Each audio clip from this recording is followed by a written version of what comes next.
What's up, everybody? Destination Eddie here. We are in Bakersfield. Yes, we drove all the way up here to Bakersfield to the Kern County Fairgrounds. We are here for MouseCon. Yes, MouseCon. We came to see Doc's Prop Shop. My friend Brian, he brought the shrink ray from, yes, Honey, I Shrunk the Kids. He built a 1-to-1 scale. It looks amazing. He's with Amy O'Neill, one of the cast members from Honey, I Shrunk the Kids.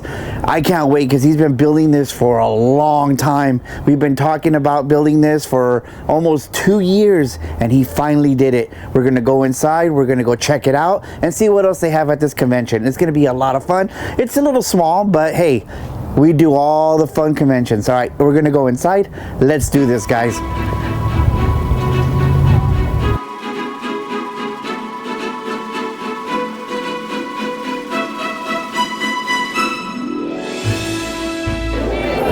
Alright guys, we made it inside. We're inside MouseCon. Now to go look around.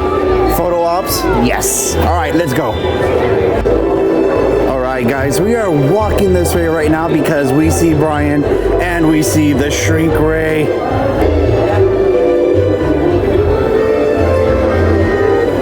I'm going to show you guys something really cool.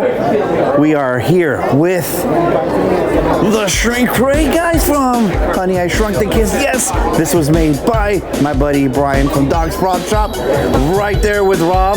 Did all the programming for all the lights, guys. Seriously, I'm going to put all the information in the description below. Give a follow, give a like. Check out all the things that you guys are going to see from Doc's Prop Shop because he's made the majority of all my props that I have. But check it out, guys.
Any other questions?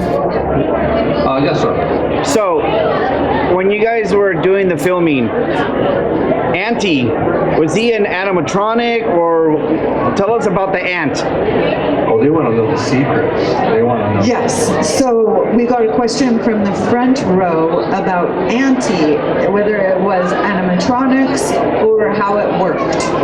So Auntie, who I actually got to see a couple of years ago, I had like a reuniting thing with Auntie.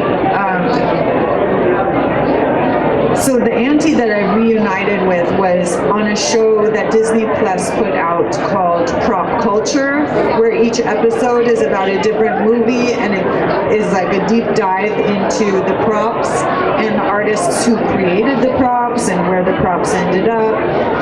And so they had a surprise. Jared Rushton and Thomas Wilson Brown and I did it. And they said, we have a surprise for you.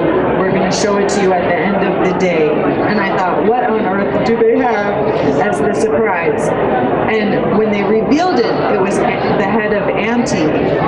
But it was all the foam, because this has been almost 35 years since the film came out. And there was like a year and a half, I think, between when we finished filming and when the movie came out because of all the post-production, because of the special effects.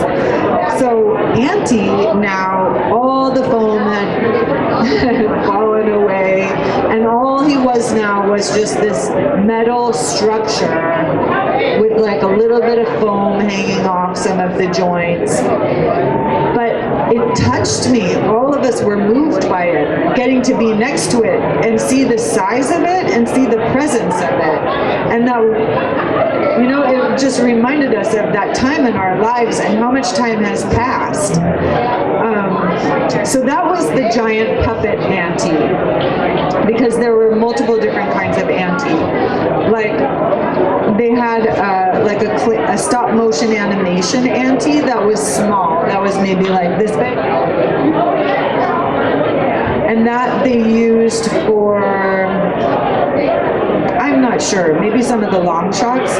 Then they had another ant that was like a bucking bronco ant that I think they built it on top of one of those bucking bronco things. And while I was trying to think of a creative solution to how to get the ant to cooperate, and the boys were jumping on it, that's what they were jumping on. Bucking bronco ant and getting thrown off of it. And then the other ant was the giant puppet, which I think took like 9 people to operate. And so most of it was like a style of puppetry called bunraku, where the puppeteer is completely dressed in black with a black hood, so it's almost like they disappear into the background. So there were, I can't remember if it was 4 to 6 puppeteers that were laying on the ground that were in charge of moving. Each one was in charge of moving some of Auntie's limbs so that it would have the appearance of it walking. So anytime that we're in the movie walking with Auntie, now you guys can look at it knowing that there are these ninja guys laying at the bottom of our feet, and there was a head puppeteer who would count uno, dos, tres, so that they would be in sync, so they could all hear what was going on. And then there was another puppeteer who was wearing, like, it was before, what's that called? Motion capture. It was before motion capture, but he was wearing some kind of sensitive contraption so that his arm movements could move the ant's antennas and the head and stuff like that. So anytime that the ant is in the movie with us, you know that all had to be looped, which is we had to redo the audio after the film was complete in order to cut out the uno, dos, tres, right? That, and also anytime we were walking in the backyard, because the ground was like fiberglass or some kind of hollow structure, so it didn't sound like we were walking on the earth, you know? So all of that we had to redo the lines, the talking, the screaming, and stuff like that. Any other questions? Real quick, going back to what I was talking about, Auntie, how did you guys feel when the scorpion killed Auntie? Did it affect you guys? You like that question? So he asked about how did I feel when Auntie got killed by the scorpion in Honey, I Shrunk the Kids? So I think that Amy Zielinski, because of her maternal nature, I think that even though she and little Ron Thompson kind of were fighting with each other, they were like sparring with each other through most of the film, I think that she watched Ron soften through his friendship with Auntie. Because Ron really was the one who got so close to him and didn't want to see him go and stuff like that. And we got to see a different side of Ron through his caring about Auntie. And so I think that when Auntie died, I think that Amy Zielinski got more concerned with Ron being okay than her own feelings or the aunt. But I don't know. I think she was more worried about Ron. All right, guys, here at Mouse Con, we have Amanda from Where in the Park. Hello. Hello, Amanda. So tell us a little bit about your collection that you have here, which I purchased one of all of them. Yes. Yeah, so these are game packs that you would take with you to the theme park of your choice. Let's say Disney's California Adventure. And you're going to have a scavenger hunt based off of the theming of the park.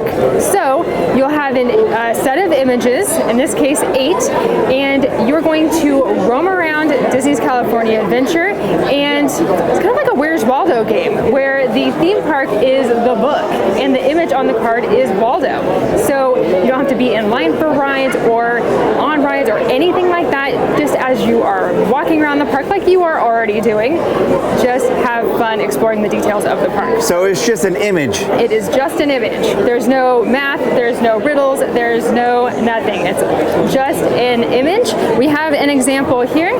So this is one that is actually found somewhere in our table. And if you need help, we have a hint and an answer that's a scratch off on the other side. So you are never left wondering where in the park the image can be found. Wow, that's so cool. Yeah. So we got one for Series 1 and 2 for Disneyland, Series 1 and 2 for California Adventure. We also got Knott's Berry Farm, Yes. Universal Hollywood, and Great America. Yes. Yes, so that's going to be, because we have passes for all the amusement parks. We always like to go and do things because rides we go on all the time. So we always like to do different things. So what me and my girlfriend like to do is she'll send me a picture of somewhere in the park, and then she's like, okay, you have to meet me here, or we have to go to this place, which is a lot of fun. So if you're a big Disney nerd or any amusement park enthusiast, you'll know the park just by an image. So this is going to fit perfectly with all of our friends out there at Disneyland. And I bet you a lot of them don't even know about this, so they're going to know about it now. Fantastic. It's a great way to explore your favorite theme parks. There is so many people and so many hours that put in a ton of work to build the experiences that we enjoy each and every time we go to the theme parks. And this is just a way to celebrate those details, highlight those images, and really appreciate all the hard work that goes into the theming of the parks. That's awesome. Yes. Thank you for bringing this to us and giving us something else to do at the parks. Absolutely. So give us all your social medias where people can Yes. go on there that see this and really want it, and where to purchase it. Absolutely. You can find us everywhere at Where in the Park, Where in the Park, and at whereinthepark.com. Awesome. Thank you so much. welcome. Now the important part is you need my money, because I bought a lot of these guys. A lot of these. And definitely I'm going to do a video of the park when we're actually out doing it. I will tag you in it so people can see what we're doing while we're at Disneyland, California Adventure, Knott's Berry Farm, Great America, and Universal. Yes. Thank you so much. Thank you. Guys, so while we're here at MouseCon, check it out. They have a lot of really cool lounge flies. They got other bags and wallets and stuff, but I saw something that I had to get. Thanks to Ashley, I collect lounge flies now.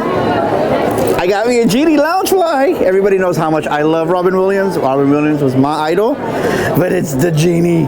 All the different things here, guys. Oh, look at it. Come on, Sailor Moon. And you got all the different ones, guys. I absolutely love it. I had to get it, and it was at a really good price. Ashley and I both said we've never seen this style, but Loungefly Disney, thank you so much. All right, guys, the next booth they have a lot of old style Mickeys and stuff. Check it out. Really cool collectibles. And look at these Mickeys right here, guys. Wow, still in the little cases. Definitely a lot of different stuff they have. If you're a Disney collectible, this is where you wanted to be, to collect all the different types. All the different records, guys, plates. And I believe we have some of these at home for my mom. Vintage Disney. And then we got vintage Disney over here, guys. Oh, look at that. I just saw the choo-choo and my direction went right to the train. I'm a big train nerd. I love, oh, look at this one. Goofy's driving. Well, that's going to be Mickey Minnie's Runaway Railway. That's the original one right there. Anytime Goofy's driving. But But look at this, guys, a fountain. Yeah, it does work. Oh, wow. That's something Ashley will love. Yeah, we plugged it in, put water in, made sure it works. So cool. Take the sides. Look at, guys, they have the different watches in the books from Lady and the Tramp, Steamboat Willie, Beauty and the Beast, Alice in Wonderland, Cinderella. Not only that, is check out the watches here in the old film cans. And I remember seeing these a long time ago at the Disneyland Hotel when they were on sale. Wow. And then remember all these watches with the little Mickey hands? So cool, guys. Brings back a lot of my childhood memories. Look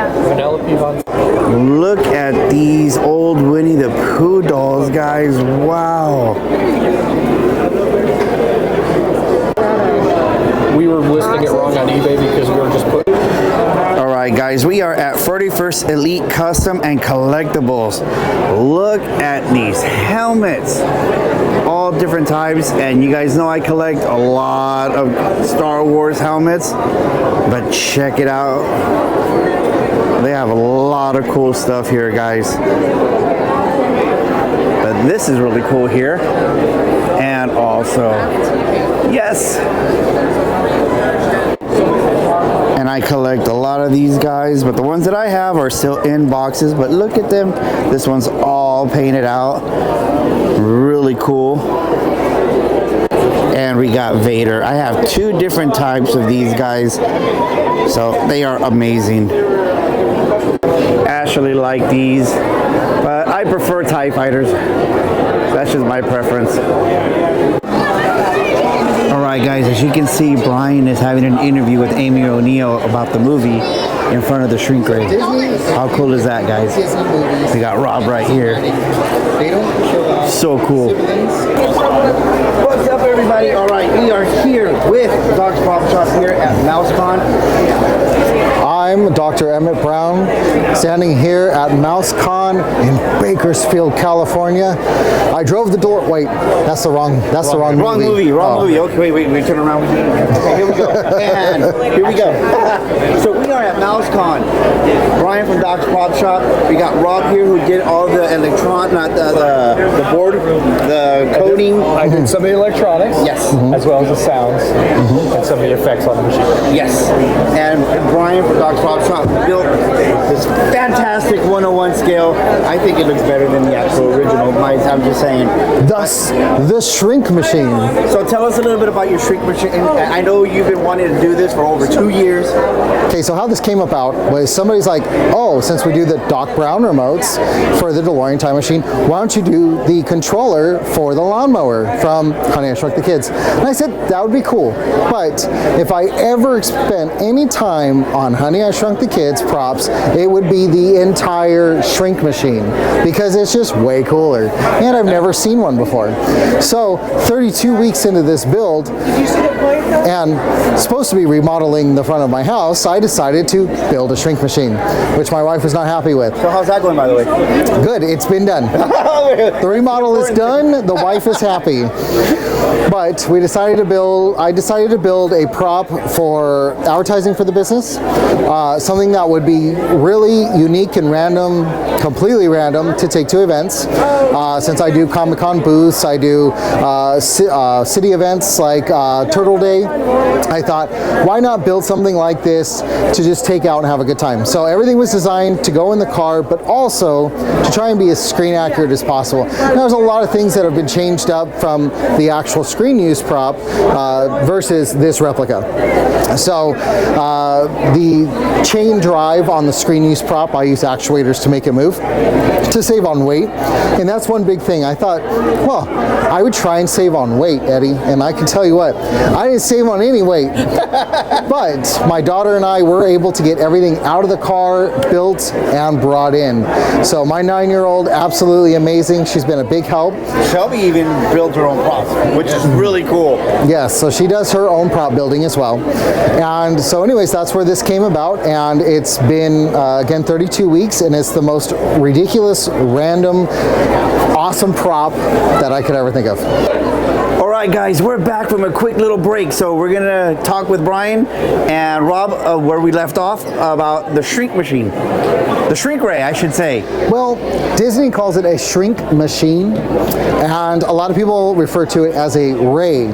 But that's why I even made sure to put on my plaque here, Honey, I Shrunk the Kids shrink machine, because that's how Disney refers to it. So I know we were talking about earlier what made you want to build this? So what made me want to build this is, I'm a professional prop builder, so I quit my old profession and started doing this, opened up a business in 2020 and started doing this professionally. Now, my buddy Rob comes in and he does a lot of the electronics and the programming, and so a lot of the popping effects that the machine has, like the pulsating lights, the lights here in the end, and the sounds, he has a software that actually cuts those sounds. But what made me want to build it is the fact that, well, you don't see one. They're just not out there. And there's not one that, if there is one, that you could play with. It's only at the Bowers Museum that you were saying. So Bowers Museum has the screen use prop. And I thought, you know, if I'm going to build something ridiculous, unnecessary, why not the shrink machine? How long did the process take you to build this? 32 weeks into the build currently. I started last July. And I know for doing the coding and all that stuff, that takes some time too. How long did it take you? It depends, because Brian would say, hey, can you do this? And then so I'd come up with something and I would say, okay, this is probably roughly what you want. And he says, yeah, but do it this way. And so we go back and let's change it up. Okay, how's this? A lot of back and forth. Do it this way, but make it faster. Okay, do this. Make it slow. Okay, so and that could take up to a week or two sometimes, just to finally get it kind of squared in. All right, perfect. It's good. We want it. Let's put it in, and it's done. So have you guys seen the Back to the Future remotes from that Brian from Doc's Pop Shop makes? The coding for the counter and all the sounds and stuff is made by Rob. Yes. Which is really cool, because that's a big part of your remotes. Yes. Now, with the electronics on this and Rob's involvement, Rob, I have to give a big kudos to, because he really jumped on this project when I was like, hey, look at this, or check this out. He really jumped on it and was sending me videos that were just so exciting, because it was stuff I wanted to see the shrink machine do. And I didn't realize that it had a pulse of light until I saw a TikTok video. And the only time a pulse of light goes to the center of the shrink machine is when it's enlarging something back to its original size. So I'm like, Rob, check this out. Can you do this? And Rob's not very much longer later, he comes by with this thing. It's like, check this out. And at that point, we were filming for the Cosmo Show. So if you don't know the Cosmo Show, check him out. He's a YouTube personality. He does costumes, props, and we have the set at my house, in my shop, and we just had a great time. But then he shows up with this, and I sure wish I had it installed then, because it would have been fantastic for the shots. But then I talked about the nozzle, and I said, hey, the lights rotate. And he's like, oh yeah? And I said, can you make that happen? So he made that happen. And it's like, I'm seeing it come to life. And that's one thing about Rob and I, when we collab on something like the DeLorean remotes and stuff, we don't lackluster. We want to make sure to push that prop to be fun, interactive, and do something, because seeing a prop that just stands there is cool, but yeah, what if I could actually touch it? So we encourage kids to actually come over and push the buttons, play with the controllers. And all the buttons and everything actually do something for the shrink ray, which is really cool. Yeah, and I try to make sure that everything did something. So if you see here, this is the part 1 control panel. Now in the back is the part 2 control panel, but this is a part 1 shrink machine. But there's not a lot of switches, you know, there's not a lot going on here. So when I did the second control board from the second film, I was like, that's perfect, because now there's switches I can flip and play with. I can have a good time with that. So that's something that really interested me to do because of the playability. And as far as the rest of this scratch build, it's just figuring it out. Starting with a 3D print nozzle, which will soon be replaced, but this is how I figured everything out. The file was that big, and I blew it up to this scale. Then went in and used wood dowels to figure out how long it should be. Then I cut that and cut it and cut it and cut it again until it was the correct length, which takes a couple of times. It's actual copper piping now. Yeah, so this was replaced, the wood dowels were replaced for copper piping for the effect, and because the stunt prop had copper, but not the hero prop. The hero prop had brass. Now, if you know how much brass costs, brass is $97 for 4 foot per tube. So we were looking at nearly $700 just in pipes, and I didn't want to do that, but Home Depot had a deal on copper. So I went ahead and did that, and it turned out beautiful. I absolutely love it. I hope that a crackhead doesn't come by because he'll strip them right out. But what I did, fund the shrink machine. We put a GoFundMe in the bottom. but what I did is I actually polished each one, and then I clear coated it so it that doesn't way rust. it was not corrode or have any issues and turn green later on. So that way this prop will last decades, and that was the whole idea behind it. Made from real material. If this thing falls over, it's gonna hurt you. And most props these days are built from foam and 3D print, which they look phenomenal. They really do. But I'm a practical prop builder, and I want the real feeling. Just like Eddie's wand for his Proton Pack.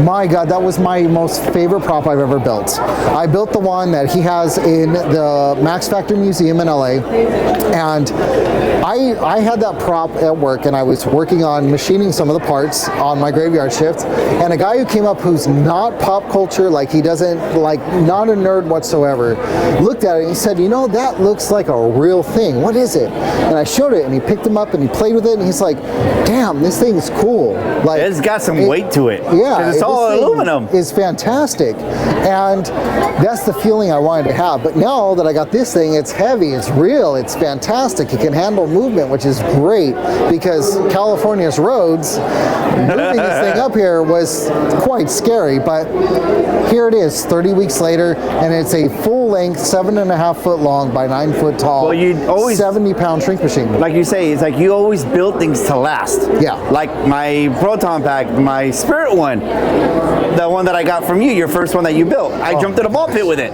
He jumped in a ball pit. Could you imagine that? Building this full Proton Pack, and your customer jumps in a ball pit. But it still works. It lasted. It's held together. Crazy story about that. So we actually took and sent a Doc Brown remote to the UK.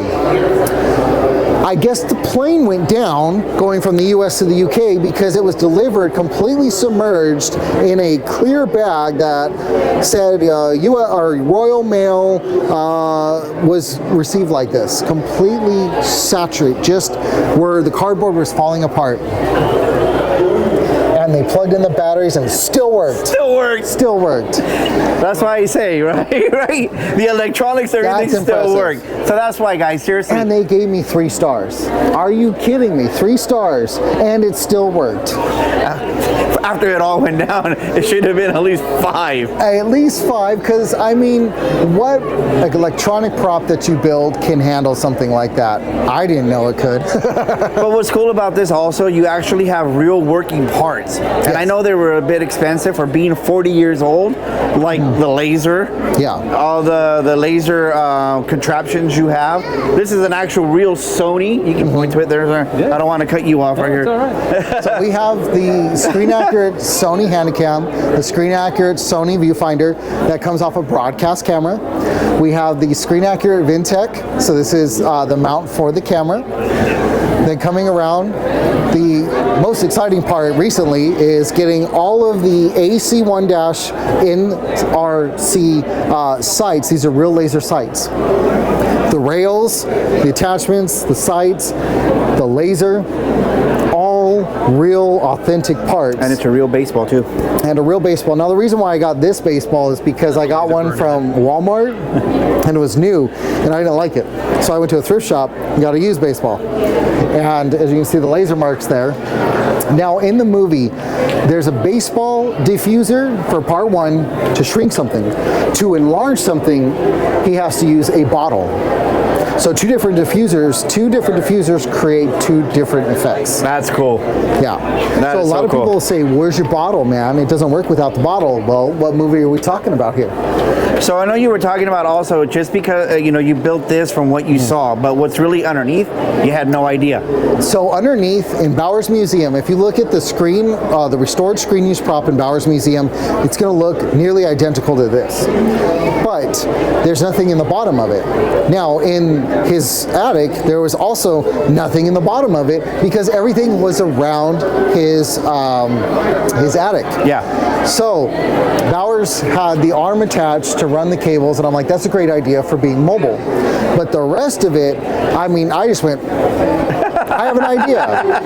And so I started searching for CNC panels off of $50,000, $60,000 CNC machines. So this is off of a $40,000 CNC machine, but I wanted it because it had a 80s and 90s monitor on it. But kids can come up and actually push it and turn things on and off.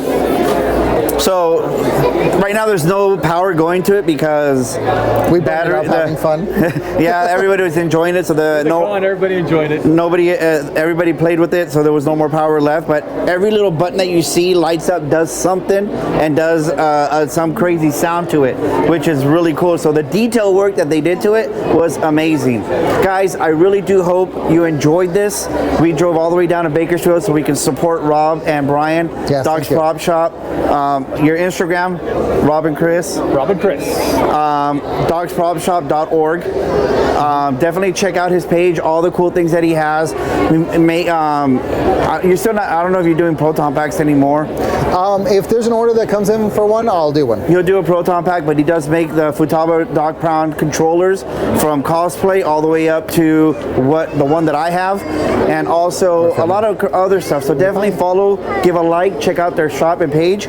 And dude, what can I say? We come all the way up here to Bakersfield to support our friends, and that's what we're doing. So I hope you guys really enjoy this. If you like the video, give us a thumbs up, subscribe to the channel, give us a like, and subscribe. There we go. Thank you.